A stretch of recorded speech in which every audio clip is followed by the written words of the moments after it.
ये जीवात्मा कोई ये नहीं है कि ये अभी बनी हो, ये तो अनादि काल से चलती आ रही है। आज सत्संग में वहां पर गए थे तो उन्होंने ये कहा था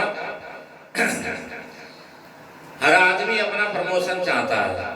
अच्छा ये बताओ, कोई चपरासी से भर्ती हो जाए तो वो भी सोचता है कि हम इंटर पास हैं, चलो चपरासी के जरिए से दाखिल तो हो गए हम सरकारी सेवा में, लेकिन हम इंटर पास हैं, इसके अलावा हमने फिर भी जो है ना पत्राचार द्वारा बीए भी कर ली है, कैसे भी हमारा प्रमोशन हो जाए। हर आदमी प्रमोशन चाहता है कि नहीं चाहता है? जो सब इंस्पेक्टर से भर्ती होता है वो ये कहता है कितनी जल्दी हम टीआई बने। जब टीआई बन जाता है तो फिर वो कहता है एसडीओपी बने, एसडीओपी बन जाता है तो चाहता है मैं एसपी बन जाऊं। लेकिन मनुष्य अपने जीवन का कभी भी प्रमोशन नहीं चाहता। और मनुष्य जीवन का प्रमोशन क्या है? जैसे मान लिया जाए आज हम जिस स्थिति में पैदा हुए हैं, जो हमारी स्थिति है, पहले तो इसी जीवन में प्रमोशन की शुरुआत करो। अच्छा, प्रमोशन देने वाला कौन है? परमात्मा के अलावा और प्रमोशन तुम्हें कोई नहीं दे सकता है।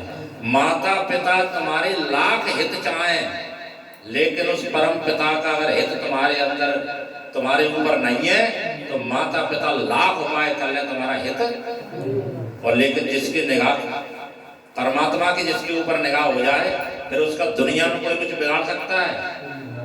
क्या कहा है कि जाको राखे साइया मेंट सके ना कोई, और बाल न बाको कर सके जो जग बैरी हो। अक्सर कहते हैं कि जो है ना धर्म परेशान तो हो सकता है लेकिन पराजित नहीं हो सकता। और ये उनको जो है ना अपने धर्म ग्रंथों से सीख भी मिलती है।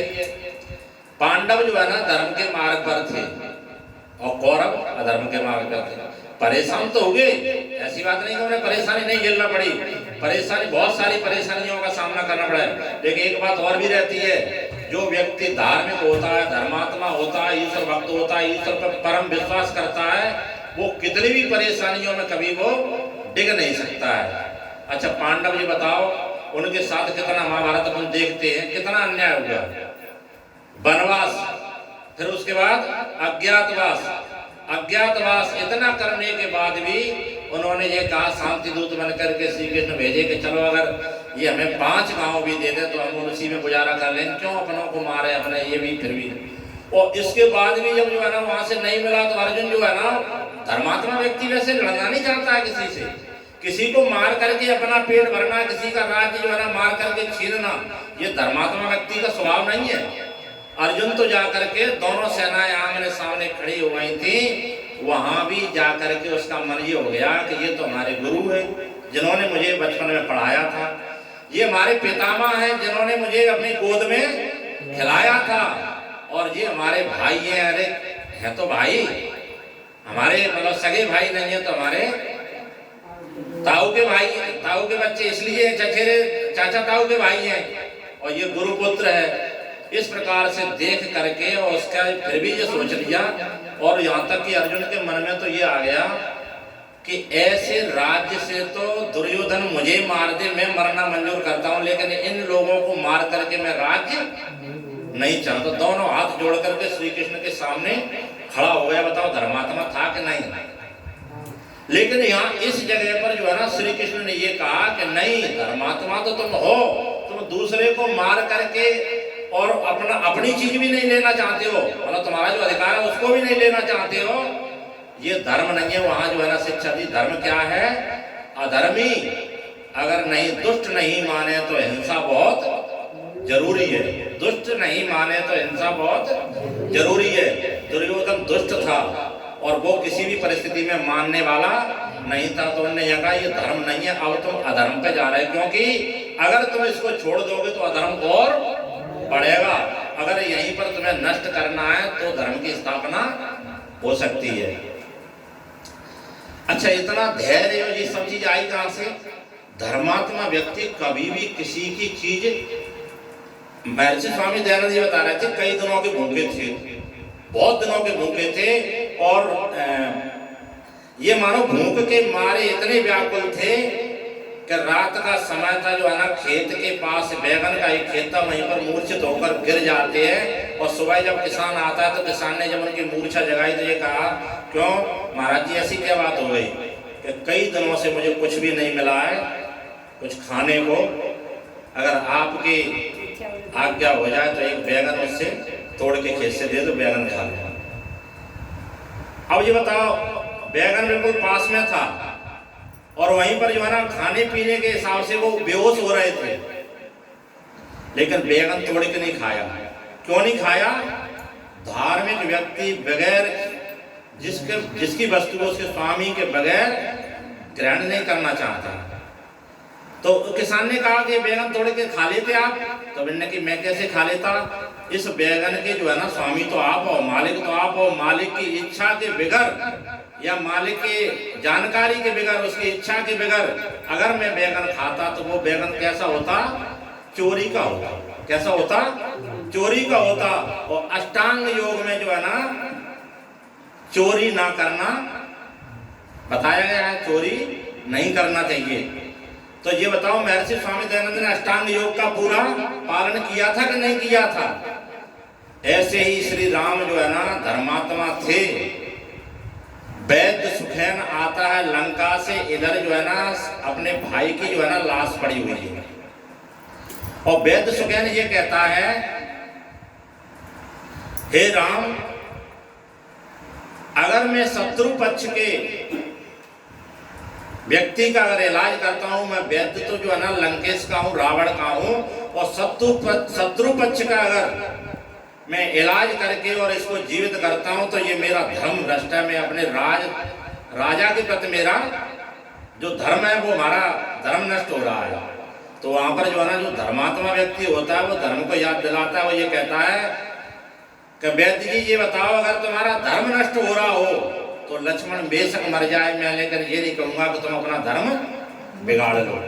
धर्म मत बिगाड़ना। लक्ष्मण मरे बेशक मर जाए, लेकिन अपना धर्म मत बिगाड़ना। लेकिन एक आप वैद्य जी कि आप ये बताइए कि वैद्य का धर्म क्या है? वैद्य का धर्म क्या है? वैद्य का धर्म आप बताइए। हर देखो, राजा का धर्म अलग होता है, प्रजा का धर्म अलग होता है, और डॉक्टर का धर्म, वैद्य का धर्म अलग होता है। उसका धर्म ये होता है कि जब उसके सामने कोई रोगी आ जाए तो वह रोगी कौन है, क्या है, कहां से है, कौन है, ये नहीं, उसकी जो है ना रोग का उपचार करना ही वैद्य का धर्म होता है। जब ना श्री राम ने जो है ना वैद्य को धर्म बताया कि वैद्य का धर्म जो है, आप अगर उस धर्म को उस हिसाब से आप कर रहे हैं तो लक्ष्मण बेशक मर जाए, आप धर्म मत छोड़िए। मैं धर्म को छोड़ने की कभी भी किसी से नहीं कहूंगा। जब ये बात सुनी तो जो है ना वैद्य जो है ना राम से प्रभावित होकर के उनकी जो है ना इलाज करने के लिए तैयार हो जाता है। धर्म वास्तव में ऐसा है, जो धर्मात्मा व्यक्ति होता है धर्म में ही शक्ति है, धर्म में ही सब कुछ है।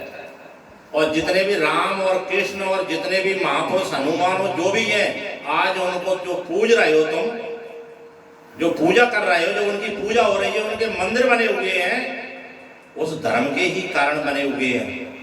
और धर्म उनके पास नहीं होता तो आज हम सब भी उनको नहीं पूजते होते, ना उनको इतना महान पुरुष या भगवान या कुछ भी देवता जो मानते हैं, जो उन्होंने धर्म को धारण किया था इसलिए पूज रहे।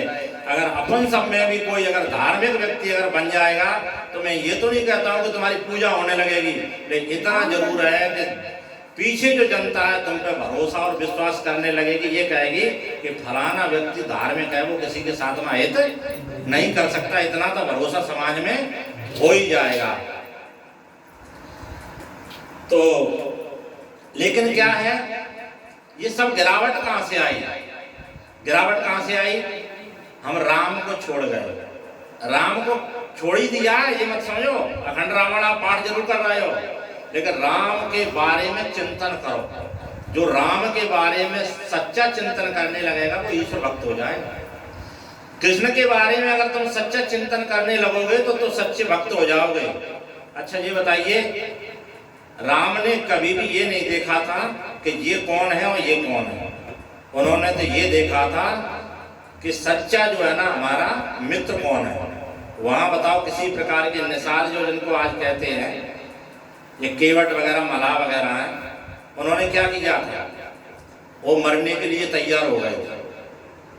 राम ने जब इस धरती के सबसे बड़े शक्तिशाली रावण से युद्ध छेड़ा था, तो क्या अयोध्या की एक भी सैनिक की टुकड़ी गई थी? सैनिक टुकड़ी कोई गई थी? नहीं गई थी।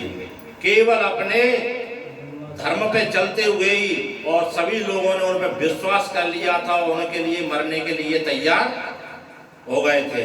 लेकिन आज क्या हुआ है, आज हम सबको बाहर की हवा लग गई, अपनी रामायण छोड़ दे, गीता छोड़ दे, सब कुछ छोड़ दे। और तो बात छोड़ो, हम कई हिंदुओं के घर में जो है ना, तुम्हारे यहाँ देवताओं की कमी थोड़ी है। अरे शंकर जी ये पूज रहे हो, हनुमान जी ये पूज रहे हो, राम है पूज रहे हो, कृष्ण है पूज रहे हो, और तुम्हें कितने चाहिए, जय में तुम्हें विष्णु में पूज रहे हो, कितने देवता हैं यहाँ तो 84 कोटि देवता कहते हैं।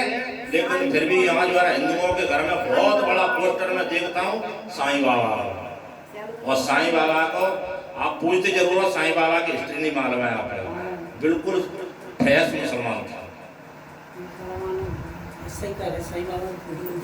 फ्रेश, और उसको पूज रहे हो, और आप अपने जो है ना देवी देवताओं को छोड़ रहे हो।